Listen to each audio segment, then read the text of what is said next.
Melihat tanpa terlihat, radar pasif bantu tingkatkan keamanan nasional.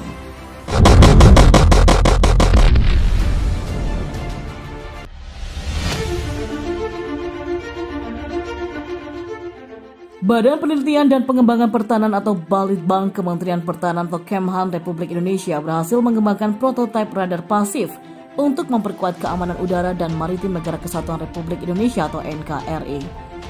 Perangkat elektronik buatan Indonesia tersebut berfungsi untuk mendeteksi target dengan memanfaatkan gelombang elektromagnetik yang dipancarkan oleh target itu sendiri. Adapun pengembangan alat utama sistem senjata alutsista ini merupakan bagian dari kebutuhan radar nasional, khususnya kebutuhan radar pasif untuk Komando Pertahanan Udara Nasional atau Kohanudnas. Kepala Pusat Penelitian dan Pengembangan atau Kapuslitbang Alat Peralatan Pertahanan atau Alpalhan Balitbang Kemenhan Brigjen TNI Rosidin mengatakan, radar pasif yang Balitbang kembangkan ini mampu menangkap semua pergerakan target di udara tanpa terdeteksi oleh pihak lawan. Radar pasif ini sistem pendeteksinya menggunakan gelombang elektromagnetik yang dipancarkan dari target itu sendiri. Ujarnya dalam wawancara dengan Kompas.com. Sementara itu, Kepala Bidang atau Kabid Matra Udara Puslitbang Alpalhan Balitbang Kemenhan Kolonel Tek Bambang Edi menambahkan, radar pasif dapat menentukan lokasi target dengan memanfaatkan sumber sinyal dari frekuensi televisi, radio, dan juga pesawat. Metode tersebut dinamakan dengan passive location. Dalam kesempatan yang sama, Kabalitbang Kemhan Marsikal Madi atau Marsda TNI Juleksi Tambayong mengatakan, salah satu kelebihan dari radar pasif ini mampu mendeteksi keberadaan pesawat siluman atau stealth. Seperti diketahui, pesawat siluman dirancang untuk mengalihkan pantauan radar dengan menggunakan teknologi siluman sehingga sulit untuk dideteksi. Dengan teknologi tersebut, pesawat siluman dapat dengan mudah menyusup ke wilayah suatu negara untuk dapat melakukan kegiatan spionase maupun serangan tiba-tiba atau stealth attack. Pesawat siluman ini dengan teknologinya tidak bisa terdeteksi keberadaannya oleh radar aktif biasa. Kalaupun bisa, malah radar aktif tersebut menjadi sasarannya. Keberadaan radar pasif ini dapat mengisi celah yang tidak terjangkau oleh radar aktif di area perbatasan. Maka dari itu nanti akan kami buat mobile untuk disebar ke seluruh NKRI, ujarnya. Ia juga menyebutkan radar pasif punya keunggulan yang tidak dimiliki radar aktif, yakni ukurannya yang kecil sehingga mudah dikerahkan, tahan terhadap deteksi Electronic Support Measure atau ESM, dan sulit untuk dilumpuhkan. Alat ini juga dapat dioperasikan dengan remote dan standalone. Secara susunan, radar pasif terdiri dari 4 unit perangkat, yakni 1 master station dan 3 remote station. Adapun master station adalah pusat kendali dari radar pasif yang berada di dalam truk. Sementara itu, remote station merupakan perangkat pendeteksi sinyal yang dilengkapi dengan antena, tower mesh, data link, dan receiving sinyal processing. Agar berfungsi maksimal, keempat perangkat tersebut harus diletakkan dengan jarak masing-masing minimal 15 km antar titik. Tujuannya untuk meningkatkan akurasi dalam menentukan target dalam bentuk 3 dimensi. Berdasarkan uji coba di lapangan, radar pasif punya jangkauan sejauh 70 km. Sekretaris Balitbang Kemhan Brigjen TNI Abdullah Sani menyebutkan, pengembangan yang dilakukan oleh pihaknya bukan tanpa halangan. Menurutnya, komponen yang tidak dijual di dalam negeri menjadi masalah utama Balitbang dalam mengembangkan alutsista.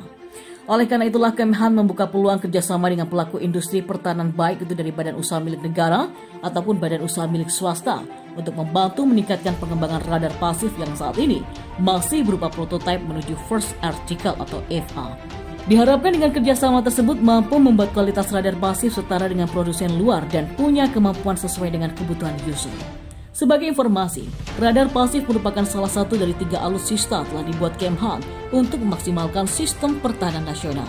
2 alutsista lainnya adalah kendaraan peluncur roket Erhan 122B dan Mobile Command Control Vehicle atau MCCV. Indonesia saat ini menjadi negara dengan perlengkapan alutsistanya super canggih. Indonesia juga berhasil menjadi produsen alutsista yang diakui dunia. Alutsista asli buatan Indonesia juga menjadi senjata andalan Tentara Nasional Indonesia. Bukan hanya digunakan oleh tentara Indonesia, alutsista ini juga sudah diekspor ke berbagai dunia. Negara-negara besar seperti Rusia sampai Korea Selatan sudah mengakui kecanggihan alutsista buatan Indonesia. Inilah negara-negara yang tertarik dan membeli alutsista asli buatan Indonesia. Yang pertama, tank bot Antasena. Tank bot Antasena atau kapal tank bot canggih yang bisa menjadi salah satu senjata andalan untuk TNI Angkatan Laut ataupun marinir dalam pertempuran. Antasena dibuat di Banyuwangi berkat kerjasama PT Lundin Industri Invest dengan PT Pindad. Menteri Pertahanan atau Menhan Jenderal TNI Purnawirawan Ria Mizard Riacudu mengungkapkan jika Antasena sudah dipesan negara lain. Salah satu pemesannya, kata Ria Mizard, adalah Rusia. Kami targetkan tahun depan kapal sudah bisa dioperasikan. Kapal ini nanti dioperasikan di wilayah yang daerahnya punya banyak sungai dan rawa, seperti Kalimantan dan Papua, katanya. Yang kedua, Senapan Serbu 2 atau SS2 yang diekspor ke Afrika. SS2, singkatan dari Senapan Serbu 2, adalah senapan serbu buatan PT Pindad. Senjata itu merupakan generasi kedua dari senapan serbu Pindad sebelumnya, SS1. SS2 diklaim punya desain yang lebih ergonomis, tahan terhadap kelembapan, lebih ringan, serta akurasi yang lebih baik. Senapan serbu SS2 merupakan produk langganan negara-negara Afrika seperti Zimbabwe, Mozambik, dan juga Nigeria. Selain itu, Thailand dan Singapura juga kerap memesan senjata tersebut pada Indonesia. Senapan ini menggunakan peluru kaliber 5,56 x 45 mm standar NATO dan punya berat kosong 3,8 kg. Sebagai catatan, SS1 varian awal punya berat kosong 4,01 kg. Pada tahun 2006, TNI AD membeli 10.000 pucuk senapan SS2. Awalnya tersedia dalam 3 versi dasar, yaitu Standard Rifle SS2 V1, Carbine SS2 V2, dan para Sniper SS2 V4. Sekarang ini juga tersedia dalam subcompact versi SS2 V5 yang dikenalkan pada tahun 2008. Yang ketiga, Panzer Anoa.